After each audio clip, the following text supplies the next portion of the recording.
Во время исследовательской прогулки по малоизвестной тропе группа туристов была озадачена необычным зрелищем. На открытом пространстве возвышалось обширное сооружение, напоминающее гнездо. Оно было слишком большим и сложным, чтобы быть работой какого-либо известного существа. Когда они подошли ближе, тишина дикой природы была нарушена слабым человеческим голосом, доносившимся из гнезда и звавшим на помощь. Это неожиданное открытие превратило их обычный поход в спасательную операцию. Кевин, Майк, Эми и Лили собрались у начала тропы, их дыхание было заметно в холодном воздухе, смешиваясь с нежными красками рассвета. Предвкушение своего ежемесячного приключения было ощутимым, когда они проверяли свое снаряжение, готовясь к дневному исследованию. «Сюда», — объявила Лили, указывая на малолюдную тропинку, петляющую по засушливой пустыне. Ее выбор вызвал неоднозначную реакцию. Кевин казался заинтригованным, Майк — неуверенным, а Эми высказала свои сомнения. «Поверь мне», — весело ответила Лили, ее уверенность в себе была непоколебима, несмотря на разные отзывы подруг, а первые лучи солнца окрасили горизонт в золотистый цвет. Группа отправилась в путь. Тропинка велась между пологими холмами, окруженная нетронутым великолепием природы. Ранний рассвет обещал новые открытия, побуждая их смело идти вперед. Пока они шли, их голоса смешивались в бодрящем утреннем воздухе. Лили возглавляла группу, часто оглядываясь, чтобы убедиться, что ее спутники довольны тропой. Она увлекла их рассказами о дикой природе, призванными поднять настроение и укрепить ее в выборе менее посещаемого маршрута. Постепенно открылось исключительное очарование дикой природы. Солнечный свет проникал сквозь редкий покров деревьев, создавая на земле пестрые тени. «Это странно, но красиво», — признала Эми, и ее первоначальные опасения рассеялись. Остальные кивнули, их прежняя неуверенность сменилась одобрением выбора Лили. «Посмотрите на этот пейзаж!» — воскликнула Лили. Ее волнение было ощутимо, когда она указала на далекую гору, залитую солнечным светом. Ее энтузиазм был заразителен. И вскоре группа разделила ее восторг, следя глазами за ее жестами. Лили различала различных птиц и мелких существ, снующих в подлеске, что придавало их путешествию особый шарм. Во время прогулки группа вспоминала о предыдущих исследованиях. «Помнишь водопад, который мы нашли прошлым летом?» Майк ностальгически улыбнулся. Каждое совместное воспоминание вызывало смех, укрепляя их связь. Их окутала тишина зарослей кустарника. Привычные звуки густого леса сменились умиротворяющей тишиной. «Здесь так безмятежно», — пробормотала Эми. Ее голос был едва слышен, словно она пыталась сохранить тишину. Простота маршрута, в отличие от их предыдущих напряженных походов, привнесла освежающие перемены. По мере того, как солнце поднималось все выше, пейзаж преображался. Тени укорачивались, а заросли оживали. Группа часто останавливалась, очарованная потрясающими видами и яркими красками наступающего дня. «Интересно, что ждет нас за поворотом?» — размышлял Кевин, устремив полный любопытства взгляд в будущее. Малоизвестная тропа обещала спрятанные сокровища, если они углубятся в заросли. Внезапно Кевин резко остановился. «Вы видите это?» — спросил он, указывая на странную фигуру вдалеке. Остальные собрались вокруг, щурясь от солнечного света. «Смотрите, там, среди деревьев, спрятано что-то странное», — сказал он, вызвав всеобщее любопытство. «Возможно, это гигантское птичье гнездо». Эми размышляла вслух, задумчиво нахмурив брови. Группа приблизилась, обмениваясь теориями. «Это слишком большое гнездо для любой птицы, которую я знаю», — вставила Лили, и в ее голосе прозвучало восхищение. Необычное сооружение вызвало волну теорий среди друзей. Разделяя любопытство, они согласились исследовать загадочный объект. Когда они подошли ближе, стали очевидны размеры и сложность гнезда. Оно напоминало лабиринт из сплетенных ветвей и различных материалов. Группа остановилась, очарованная зрелищем. «Что, если это какая-то художественная инсталляция?» — предположил Майк, обводя взглядом изгибы сооружения. «Или, может быть, среда обитания для чего-то?» Лили была погружена в раздумья. Ее взгляд был прикован к странному сооружению. В разговорах между ними смешивались благоговение и неуверенность. Их объединяла тайна гнезда и общее стремление к взаимопониманию. Добравшись до базы, они были сразу поражены ее размерами и замысловатым дизайном. «Мой». Это не было творением какого-либо существа из дикой природы, которое они узнали. «Кто-то действительно создал это?» — недоверчиво спросил Майк. «Или о нем просто забыли», — предположил Кевин, внимательно изучая материалы. Эми, однако, сохраняла бдительность и внимательно изучала гнездо в поисках любых признаков жизни. Выдвигалось множество теорий. Некоторые полагали, что оно было создано человеком. Конечно, другие думали, что это может быть странным природным явлением, но однозначного ответа на этот вопрос у них не было. С любопытством, но с осторожностью Лили сделала шаг вперед и протянула руку, чтобы прикоснуться к необычному сооружению. «Подожди, Лили», — позвала Эми с ноткой опасения в голосе. «Мы не знаем, что это такое и безопасно ли это». Лили остановилась. Ее рука застыла в воздухе, разрываясь между любопытством и беспокойством Эми. Воцарилась тишина, пока они обдумывали возможные риски. Какие секреты хранило это загадочное образование? «Возможно, это просто ветер», — предположил Майк, пытаясь рационализировать ситуацию. «Или это могло быть животное», — добавил Кевин с нотками неуверенности в голосе. Несмотря на их сомнения, в воздухе повисло общее беспокойство. Эми выглядела встревоженной, но оставалась наблюдательной. Ее взгляд был прикован к гнезду, словно она пыталась разгадать его тайны. Затем, словно в ответ на их неуверенность, таинственный голос зазвучал снова, на этот раз отчетливее, и изнутри донесся отчаянный крик о помощи. Голос безошибочно принадлежал человеку. По спине у группы пробежал холодок, когда они осознали реальность ситуации.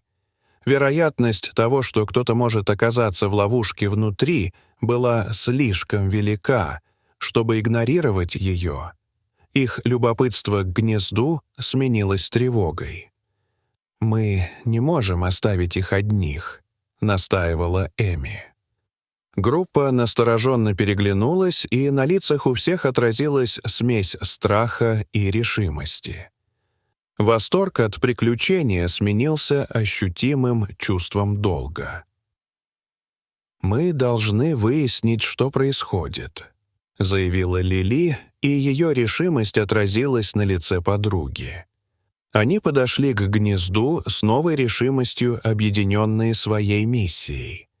Группа окружила огромное сооружение, выискивая возможные щели или отверстия. Они ощупывали грубую поверхность, подвижные ветки и листву, но гнездо было плотным и прочным. Разочарование усилилось, когда они поняли, что непробиваемое строение крепко хранит свои секреты. Изнутри доносились приглушенные крики, и каждая мольба о помощи становилась все настойчивее. Призрачные голоса, казалось, подталкивали их вперед, укрепляя их решимость. После продолжительного обсуждения они разработали осторожный, но решительный план. Они должны были осторожно раскопать часть гнезда снаружи, работая осторожно, чтобы не причинить вреда. Каждый из друзей расположился вокруг гнезда, готовый приступить к этой деликатной операции. Движимые общей целью, они начали разбирать гнездо по частям, открывая скрытое внутри чудо. По мере того, как они копали глубже, они начали понимать сложную конструкцию гнезда. Время от времени из сердцевины гнезда доносились слабые голоса, и каждое эхо побуждало их продолжать. Несмотря на их настойчивые попытки, сердце гнезда оставалось неуловимым, и они наблюдали за их минимальным прогрессом. Кевин предложил им разделиться. Возможно, кому-то из нас стоит вернуться за более совершенными инструментами. Нам нужно что-то более надежное, если мы собираемся преодолеть это. Что, если что-то случится, пока мы будем в разлуке? Эми высказала свое беспокойство, отразившееся во взгляде Лили. После долгих размышлений они пришли к единому мнению. Несмотря на свою неуверенность, они признали необходимость надлежащего снаряжения для безопасного проникновения в гнездо. Их настойчивость была вознаграждена, когда они сняли достаточное количество слоев, чтобы открыть внутреннее убранство. Заглянув внутрь, они увидели удивительное зрелище. Внутри уютно устроился маленький живой попугай. Яркое оперение попугая выделялось на фоне теней внутри гнезда. Какое-то мгновение они могли только в замешательстве смотреть на эту неожиданную находку. Птица наклонила голову, оценивая их любопытным взглядом, а затем заговорила. «Помогите!» Эхом повторила она, повторяя ту же просьбу, которую они слышали ранее. На них повисла тишина, пока они пытались осознать удивительную реальность того, что это пернатое существо было источником криков о помощи. Они собрались у входа, каждый изо всех сил пытаясь осознать открывшееся перед ними сюрреалистическое зрелище. Собравшись с силами, они осторожно просунули руки в гнездо, чтобы подхватить пойманного попугая. Лили нежно укачивала животное, следя за тем, чтобы оно не причинило вреда. До них дошло, что им нужно отвезти попугая в заповедник дикой природы, где он мог бы получить профессиональный уход и, возможно, воссоединиться со своим владельцем. Готовясь к отъезду, группа размышляла о своем приключении. Обычный поход превратился в спасательную операцию, которая раскрыла тайну, о которой они и не подозревали. Надежно спрятав попугая в рюкзаке Лили, друзья отправились в обратный путь через лес. Их возвращение было наполнено оживленными разговорами, когда они рассказывали о неожиданных событиях этого дня. Время от времени попугай присоединялся к их разговору своей мимикой, добавляя сверхъестественный элемент в их размышления. Ранее таинственный лес теперь казался им свидетельством их невероятного открытия. Как только они добрались до зоны действия сотовой связи, первым делом позвонили местным специалистам по охране дикой природы. Майк живо описал их встречу, подробно рассказав о замечательной способности попугая имитировать человеческую речь и их первоначальном замешательстве. Заинтригованные их историей, чиновники попросили их отвезти попугая в ближайший приют для обследования и ухода. Их спасательная операция не была напрасной. Их охватил трепет от уникальной находки и ощущение нереальности происходящего. Грандиозность пережитого внушила им благоговейный трепет перед тайнами природы.